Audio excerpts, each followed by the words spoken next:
नमस्कार दोस्तों, आप सभी का स्वागत है माइथो टेल्स विद अंजू में।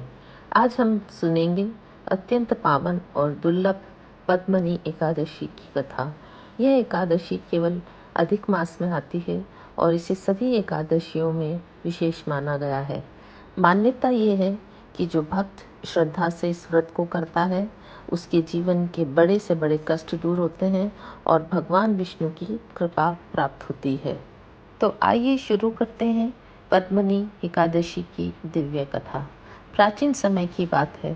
त्रेता युग में एक महान और प्रतापी राजा महेशपति नगरी में राज्य करते थे, जिनका नाम था राजा कृतवीर्य।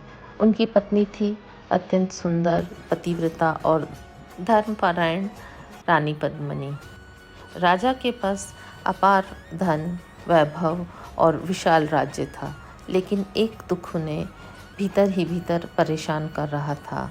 उनकी कोई संतान नहीं थी। राजा और रानी ने अनेक यज्ञ किए, दान किए, तपस्या की, लेकिन उन्हें संतान सुख प्राप्त नहीं हुआ।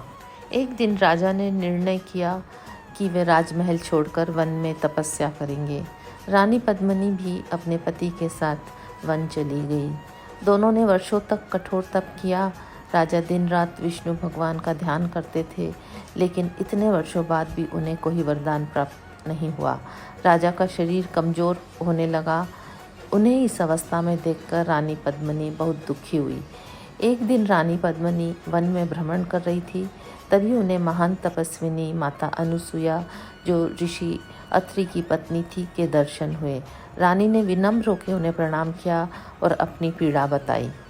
माता अनुसुईया ने कहा, हे पुत्री, अधिक मास के शुक्ल पक्ष की जो एकादशी होती है उसे पद्मनी एकादशी कहा जाता है।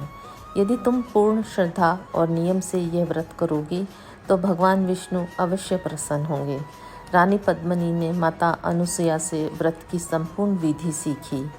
अधिक मास की पावन एकादशी आने पर रानी पद्मनी ने विधि पूर्वक व्रत किया। उन्होंने पूरे दिन भगवान विष्णु की पूजा की, दीप जलाए, भजन किए और रात्रि जागरण किया। उनकी भक्ति देखकर भगवान विष्णु अत्यंत प्रसन्न हुए।